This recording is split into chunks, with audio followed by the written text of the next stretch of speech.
দুটো দাবিতে আজকে আমরা পথে নেমেছি। বঙ্গীয় হিন্দু ঐক্যের মঞ্চ এর তরফ থেকে আজকে আমরা দুটো দাবি নিয়ে পথে নেমেছি। প্রথম দাবিটি হলো, বাংলাদেশে যে ব্যাপকভাবে হিন্দুদের উপরে আক্রমণ চলছে, হিন্দুদের উপরে বেছে বেছে হিন্দুদের উপরে গণহত্যা হচ্ছে, হিন্দু মন্দির ধ্বংস করা হচ্ছে, এবং এইটা একটা মূল বিষয়। দ্বিতীয় বিষয় যেটা আছে সেটা হচ্ছে, আপনারা জানেন আরজি করে আমাদেরই একজন সহনাগরিক ডাক্তার বোন, তার উপরে কিরকম ধরনের অত্যাচার করে তাকে হত্যা করা হয়েছে। এই বিষয়টা আমাদের সভ্য সমাজে এরকম ধরনের উদাহরণ মনে হয় ইতিপূর্বে এর আগে হয়নি। আমরা দিল্লির ঘটনা দেখেছিলাম, দিল্লিতে যারা অত্যাচার করে খুন করেছিলেন তাদেরকে ইমিডিয়েট ধরার ব্যবস্থা করা হয়েছিল এবং সাধারণ মানুষ পথে নেমেছিল। সরকারও প্রথম দিকে চুপচাপ থাকার পরেও সরকারেরও ভূমিকা ভালো ছিল এবং তাদেরকে ধরার ব্যবস্থা করা হয় এবং খুব ভাবে ফাস্ট ট্র্যাক কোর্টে তাদেরকে সর্বোচ্চ সাজার ব্যবস্থা করা হয়, ফাঁসি দেওয়া হয়। কিন্তু আজকে আমাদের আর্চিগড়ের ঘটনায় আমরা কি দেখতে পাচ্ছি? প্রথম দিনকে খুন হওয়ার পর থেকে কোথাও না কোথাও অপরাধীদেরকে বাঁচানোর জন্য বিভিন্ন ধরনের কাজ চলছে।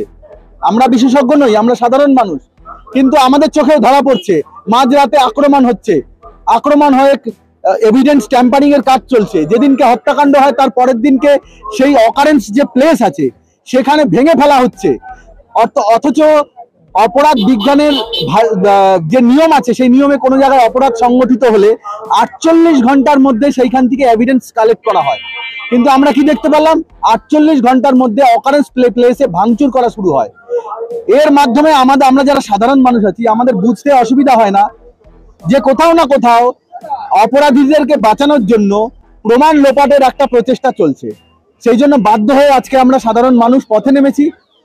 আমাদের কথা যদি যথাযথভাবে সরকার পক্ষ বা যারা ইনভেস্টিগেশন এজেন্সি আছে তারা যদি না করে, তাহলে আগামী দিনে আমরা আরো ভাবে বৃহত্তর আন্দোলনে নামবো সাধারণ মানুষ।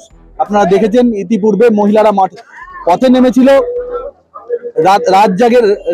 রাত্রি জাগার বিষয় নিয়ে পথে নেমেছিল এবং স্বতঃস্ফূর্তভাবে যারা রাজনীতির সঙ্গে দূর পর্যন্ত যোগাযোগ নেই তারা কিন্তু পথে নেমেছিল। আমি শ্রী পার্থিব মুখার্জি, বঙ্গীয় হিন্দু ঐক্য মঞ্চের তরফ থেকে আজকে আমরা এখানে আমরা যাতে মুখ্যমন্ত্রীর কাছে আমাদের এটাই আবেদন যে আমরা নারীরা যাতে আমাদের পশ্চিমবাংলায় বা দেশে যাতে আমরা সুরক্ষিত থাকতে পারি। আমাদের কোনো জায়গায় মায়েদের নিরাপত্তা নেই। এই নিরাপত্তাটা নেই কেন এটাই আমাদের আর্জি। এই যাতে সমস্ত নারীরা, মায়েরা বা রাস্তাঘাটে যাতে সবাই নিরাপত্তাভাবে চলাফেরা করতে পারে, এই কারণেই আমাদের আজকে এই সমাবেশটা বা মিছিলটা করা হচ্ছে। মনিকা পাল।